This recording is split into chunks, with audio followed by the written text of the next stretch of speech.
하나님 말씀 전하겠습니다. 우리가 운전을 하다 보면 사이드 미러에 작은 글씨로 사물이 거울에 보이는 것보다 가까이 있음이라는 문구를 볼 수 있습니다.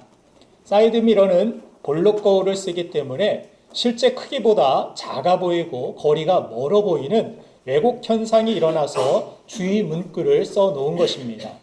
이처럼 우리는 우리 자신이 생각하는 것보다 우리가 가지고 있는 안목이나 이성이 얼마나 제한되어 있는지 잘 모르고 살 때가 많습니다. 그래서 보이는 것에만 우리는 반응하며 보이지 않는 것은 존재하지 않는 것처럼 의식하지 못한 채 살아갑니다. 그런데 대기 중에 우리가 호흡하는 산소나 우리 몸 안의 장기들처럼 보이지 않는다고 해서 없는 것이 아니며 오히려 보이는 것보다 보이지 않는 것이 더 중요함을 느끼게 됩니다. 제 작은 딸이 어릴 때 호기심에 콘센트에 젓가락을 넣어서 전기 통닭이 될 뻔한 적이 있습니다. 이처럼 전기가 안 보인다고 없는 것이 아닌 것처럼 우리가 경험하지 못하고 보지 못했다고 해서 예수님의 부활을 부정하기에는 너무나 중요한 사건이라는 데 문제가 있습니다. 이것은 영원한 사망과 생명에 관련되어 있고 천국과 지옥에 관련된 사건이기 때문에 나와 상관없는 사건으로 치부하기에는 너무나도 큰 도박일 수밖에 없습니다. 우리가 잘 아는 유교의 창시자 공자는 죽어서 무덤을 남겨 유네스코 세계문화유산으로 지정되어 있습니다. 또 이슬람교의 창시자 마호멧의 무덤은 사우디아라비아의 예언자의 모스크라는 사원에 있습니다.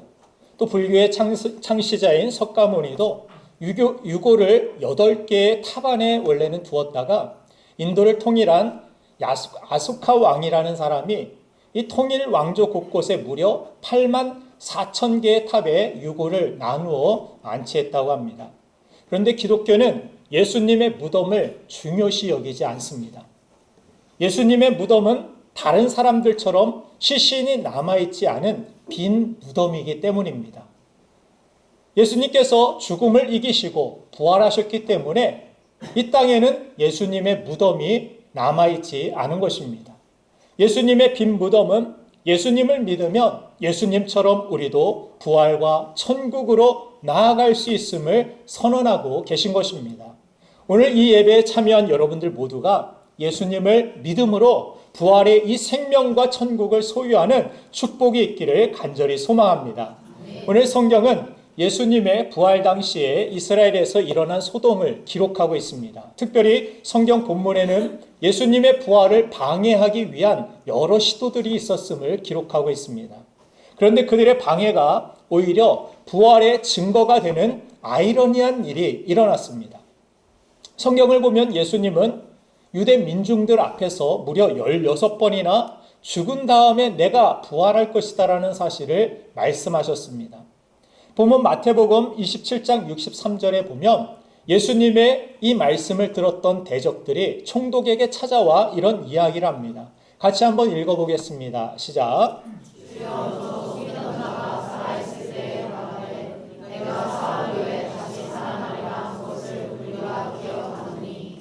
총독을 높여서 주여라고 이야기하면서 내가 사흘 후에 다시 살아나리라 한 것을 우리가 기억한다 하고서 총독에게, 빌라도 총독에게 지금 유대 민중들이 몰려온 것입니다.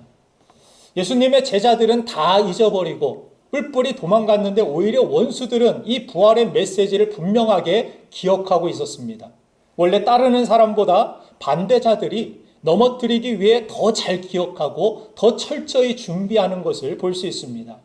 마태복음 27장 64절 그 다음 절을 보면 이들이 그런 이야기를 합니다. 시체 훔쳐갈지 모르니까 무덤을 임봉하고 군사들로 지키게 해달라 요청합니다. 혹시 제자들이 몰래 와가지고 시체 훔쳐가고서 부활했다고 그렇게 거짓말로 이야기할 수 있으니까 그 사실을 아예 차단시키도록 총독에게 지금 요구하고 있는 것입니다. 그래서 혹시나 벌어질 일을 얼마나 철저히 막았는지 예수님의 무덤을 3중 보안장치로 막은 것입니다. 첫째는 2톤 무게의 큰 돌로 무덤 입구를 막아버렸습니다. 힘 있는 장정 20명이 옮겨야 움직일 수 있는 큰 돌입니다. 몇 사람이 몰래 가서 굴릴 수 있는 돌이 아니라는 것입니다. 둘째는 황제의 인봉으로 막아버렸습니다. 황제의 허락 없이는 인봉을 떼면 사형입니다. 셋째는 로마 군병들로 막았습니다. 그 당시에 로마 군병들의 군기가 얼마나 강했는지 그 당시 기록을 보면 보초서다 조는 사람은 명예를 더럽혔다고 해서 그가 보는 앞에서 군복을 벗겨 먼저 군복부터 태우고 그리고 나서 보초를 서다 존 이 군인을 화형을 시켰다고 합니다. 역사학자 요세푸스가 엄격한 군율로 인해서 로마 군대가 세계 최강의 군대가 되었고 같은 잘못을 그들은 반복하지 않을 수 있었다라고 이야기합니다. 얼마나 날이 선 그런 군기를 가진 군사들이 그 무덤 앞을 지켰는지를 우리는 생각해 볼 수 있는 것입니다. 그래서 예수님의 무덤을 오합지졸들이 지키고 있던 것이 아니라는 것입니다. 그러므로 시체를 훔쳐가는 것은 아예 불가능한 일이었습니다. 그런데 2중 3중으로 지켰던 것이 오히려 부활의 확실한 증거가 되었음을 성경은 우리에게 보여줍니다. 지켰던 군병들이 오히려 예수님 부활의 증인이 되어버렸습니다. 핍박했던 로마가 오히려 기독교의 성지가 되어버렸습니다.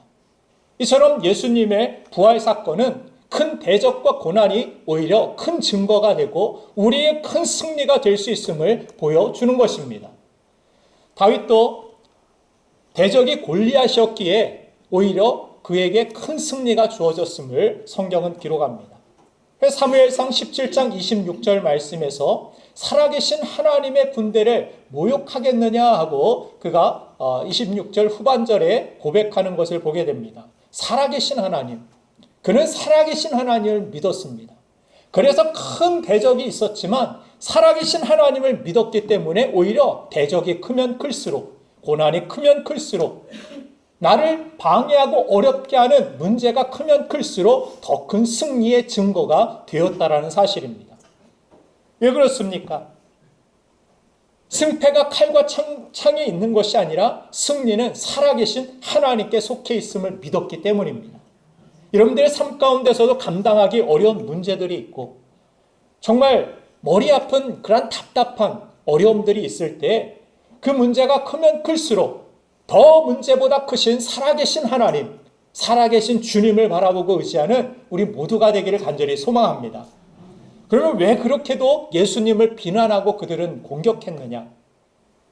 세상이 예수님을 지금도 미워하고 공격하는 이유는 그분이 살아 계시기 때문입니다.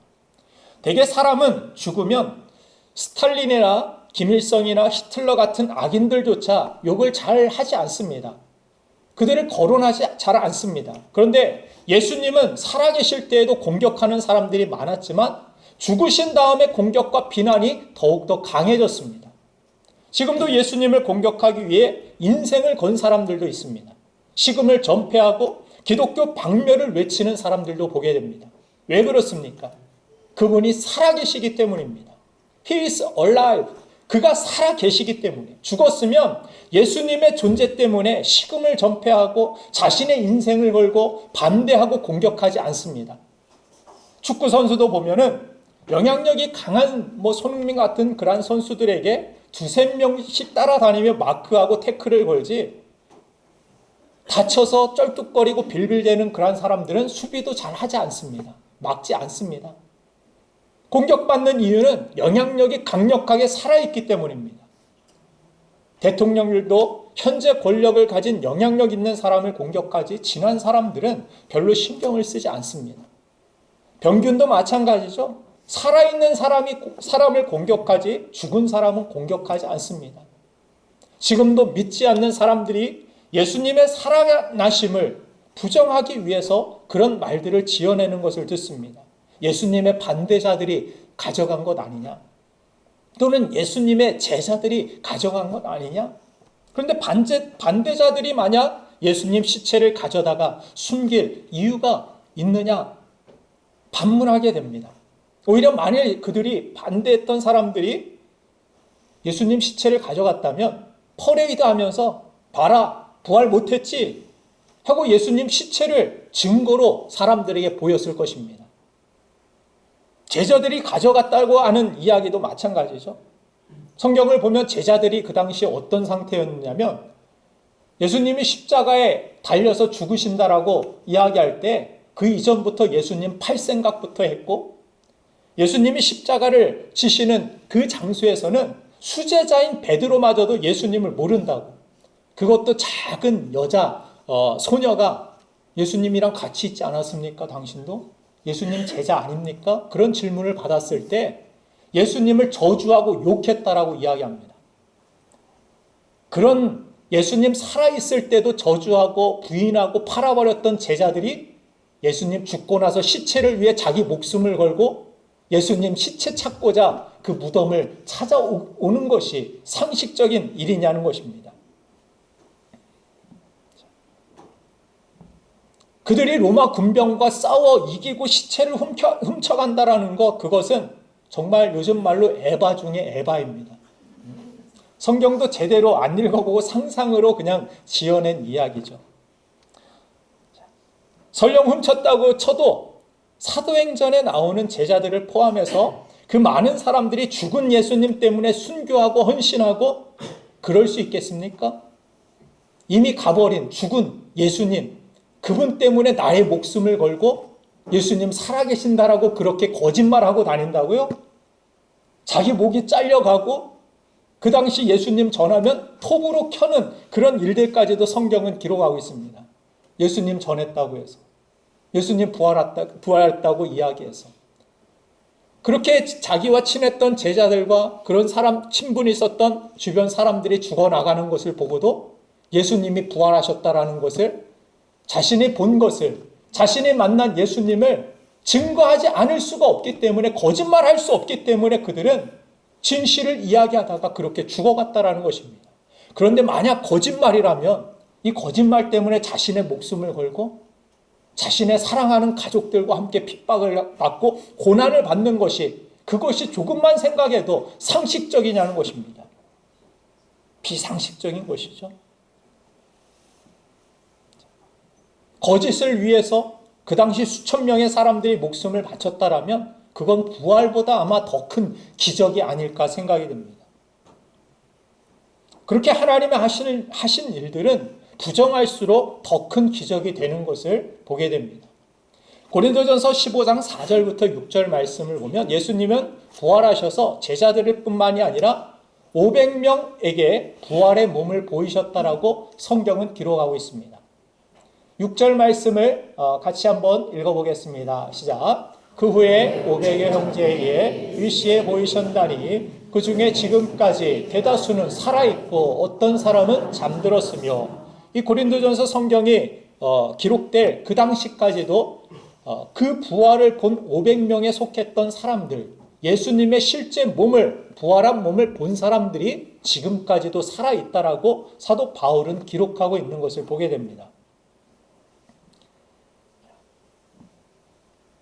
그리고 고린도전서 15장 8절 9절에서 자신의 이야기를, 이 성경을 기록한 사람의 이야기를 자신이 이야기하는데 뭐라고 그가 고백을 하는지 같이 한번 읽어보겠습니다. 시작.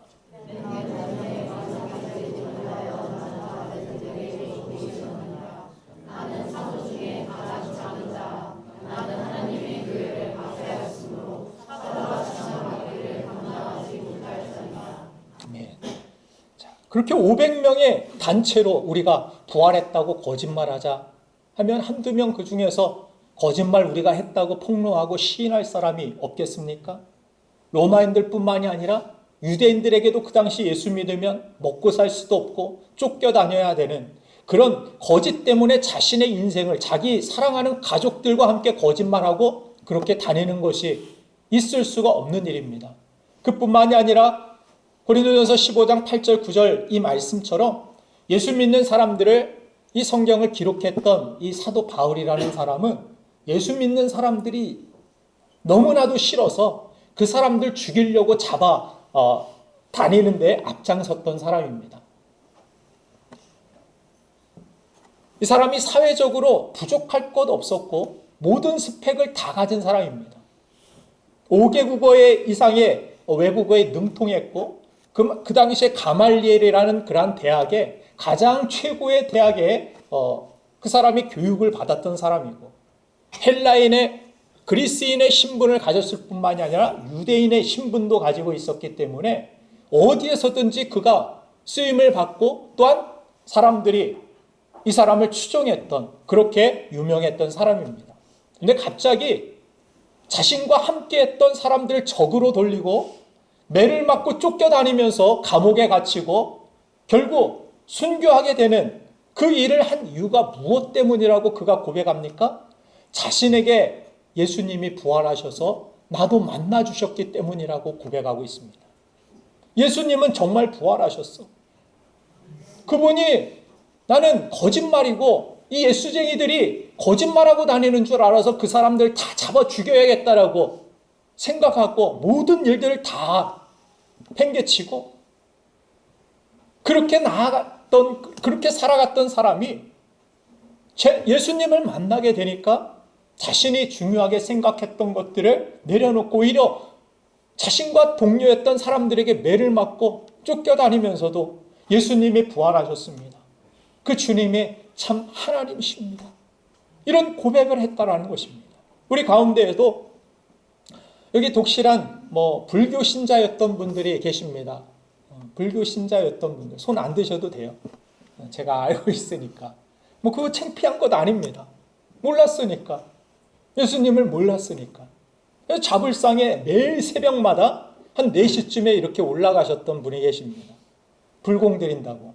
매일마다 빠지지 않고 비가 오나 눈이 오나 그렇게 가시다가 예수님을 만나게 되고 그 가족들도 다 구원받게 되고 그 따님이 저기 또 구원받으시고 우리 식사 준비를 위해서 저기 대기하고 계시는데 그리고 그 가족들이 다 구원받고 예수 믿고 여기 계신 분 중에 한 분은 성정동에 요즘은 막 절이 이 시내로 내려와가지고 막 이렇게 기독교 흉내내며 성정동에 이렇게 불공들이러 다니시다가 예수 믿게 됐고 주님을 예배하고 있는 그런 모습. 아드님은 또 선교사로서 그렇게 헌신하고 살아가는 그런 모습을 볼 수 있습니다. 저기도 계시고 그래. 저기도 계시고. 정말 예수님을 만나기 이전에는 그냥 술독에 빠져서 사셨던 분도 계시고 술독에 빠져 살다가 자기 집에 막 불을 지르기도 하고 정말 개차반같이 그렇게 살다가 예수님 만나게 되고 예수님을 믿고 변화된 그런 삶으로 다른 사람들을 섬기고 위하는 그런 삶으로 살아가는 그런 사람들이 오늘 우리가 함께 예배하고 있는 예배 공동체 가운데도 있음을 보게 됩니다. 저 자신도 원래 이 자리에 있을 사람이 아닙니다. 저는 죽어도 목사는 안 하겠다라고 입버릇처럼 이야기하고 다녔던 사람입니다.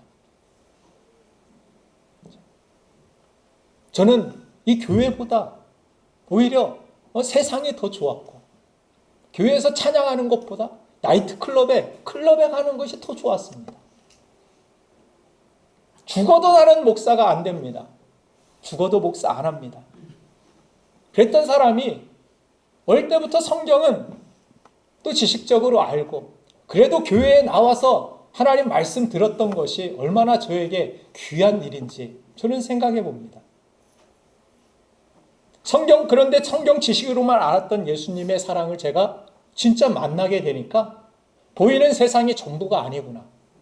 또 죽음이라는 것을 생각하게 되고 그 이후의 세계까지 생각하게 되고 보이지 않는 것이 더 크고 귀한 것이라는 것을 하나님은 저에게 깨닫게 하셨습니다. 그래서 원래도 저는 미국에 있었지만 미국에 있는 모든 것을 다 내려놓고 제 자녀들 교육까지도 다 포기하고 자녀들에게 제가 많이 미안한 점이 많이 있는데 제가 이 자리에 서 있을 사람이 아닌데 제가 이 자리에 서 있는 것도 마찬가지입니다. 살아계신 주님이 계시기 때문입니다. 주님은 살아계십니다. 사랑하는 여러분들, 우리 인간의 육신은 아무리 주름을 당겨가지고 배꼽이 막 목까지 올라온다 할지라도 그렇게 관리해도 언젠가는 다 무너지게 되어 있습니다. 사람들은 그런 이야기를 요즘 한다고 합니다. 9988234 무슨 말인지 아십니까? 99세까지 팔팔하게 살다가 2, 3일 앓다가 죽기를 바란다. 9988234 그 꿈을 이루기에 열심히 운동한다라는 것입니다. 근데 미국의 의학 학회지에 실린 이 연구 보고에 의하면은 최소한 나흘씩 열심히 운동을 하면 운동하지 않는 사람보다 평균 10개월을 더 살 수 있다고 합니다. 그런데 예수님을 믿으면 10개월 정도가 아니라 영원한 생명을 얻게 되고 영원히 생명이 연장되고 영원한 천국의 영광스러운 곳에 여러분들이 서게 될 줄로 믿습니다. 예수님을 믿으십시오. 예수님을 믿어야 찝찝한 곳에 가지 않습니다. 밝고 영화로운 천국에 확실히 갈 수 있는 줄로 믿습니다. 여러분들 부활이 정 안 믿어지시면 지금부터 내가 부활이 없다라는 것을 증명하기 위해 책을 한번 써보시길 바랍니다. 연구를 한번 해보시기 바랍니다. 신기하게도 지금까지 부활이 없다는 것을 증명하기 위해 책을 쓴 사람들은 다 부활을 믿고 예수님을 전하는 사람으로 변화됐습니다. 예를 들면 18세기에 길버트 웨스트라는 그런 사람이 있습니다.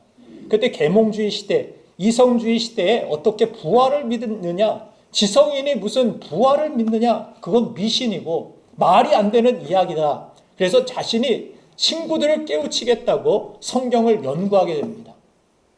그리고 이건 잘못됐고 이건 맞지 않고 글을 쓰다가 반쯤 쓰다가 부활의 예수님의 임재를 경험했다고 합니다. 자신에게 그 예수님이 직접 말씀도 하셨다라고 그런 간증을 합니다. 예수님은 살아계십니다라고 결국에는 고백하는 모습을 봅니다. 또 19세기에 로버트 잉고솔이라는 유명한 변호사로서 세상이 전부다, 천국은 없다 주장하다가 비참하게 죽은 사람으로 유명한데 위키 백과사전에도 등록되어 있는 사람입니다. 이 사람이 성경을 부인하기 위해서 무신론 동역자들을 찾다가 아주 똑똑하고 석학인 류 윌리스라는 그런 사람을 만나게 됩니다. 류 윌리스라는 사람에게 내가 투자할 테니까 연구 좀 해라. 부활이 없다라는 책을 네가 써내라. 그래서 이 사람이 연구를 시작합니다. 그런데 이 사람도 중간쯤 쓰다가 가슴이 뜨거워지고 부활의 주님을 성경을 통해 만나게 되고 다시 글을 썼는데 그 글이 유명한 배너라는 책입니다. 배너. 영화로도 나오게 되었죠. 원래 부활 없다는 것 증명하기 위해서 연구하다가 이 사람이 예수님 살아계십니다. 배너라는 이 책을 통하여서 사람들에게 예수님의 살아계심을 전하고 싶었다라는 것을 알 수 있습니다. 20세기에는 플랭크 모리슨이라는 그런 사람이 이 변호사이면서 저널리스트인데 부활이 없다고 그렇게 증명하기 위해 글을 쓰다가 부활에 관한 좋은 책을 쓰게 됩니다. 결국 그 책의 이름이 누가 돌을 옮겼는가 한 번쯤 들어보신 분도 계실 것입니다. 베스트셀러가 된 책인데 누가 돌을 옮겼는가. 부활의 증인으로서 그 사람이 부활이 없다라는 것을 증명하기 책을 쓰다가 그렇게 변화된 삶을 살아가는 모습을 봅니다. 왜냐하면 예수님이 살아계시기 때문입니다. 우리가 잘 아는 안드레아 보첼리라는 그런 가수, 유명한 가수의 모습을 보면 그 사람이 사진을 찍을 때 꼭 이렇게 인사를 세 개를 이렇게 보입니다. 그래서 기자들이 이거 아니냐고 V를 잘못해서 이렇게 한 것 아니냐고 물었다고 합니다. 근데 그게 아니라고. 그럼 왜 이렇게 사진 찍을 때마다 이렇게 하시냐고 물었더니 예수님의 사흘 만에 3일 만에 부활하셨기 때문입니다. 그래서 나는 고난이 있을 때마다 손가락을 3개를 이렇게 하면 3일 만에 나의 고난과 내 마음에 있었던 갈등과 고민과 문제들이 다 해소됩니다. 그래서 저는 예수님의 부활을 의미하는 그렇게 세 개의 손가락을 사진 찍을 때마다 내민다고 합니다. 저도 그 다음부터 그 얘기를 듣고 난 다음부터 우리 청년들과 우리 이웃들과 함께 사진을 찍을 때 이렇게 하고 찍을 때가 종종 있는데 그렇게 예수님은 3일 만에 부활하셨고 빈 무덤이신 이유는 지금도 살아계신 주시기 때문입니다. 오늘도 그 주님은 여러분들을 찾아가시길 원하시고 만나주시고 또한 영원히 함께 하시고 영원히 동행하셔서 여러분들의 삶이 부활의 생명을 가지고 영원한 천국의 삶이 되게 하여 주시는 줄로 믿습니다. 우리 함께 잠시 기도하는 시간 갖겠습니다.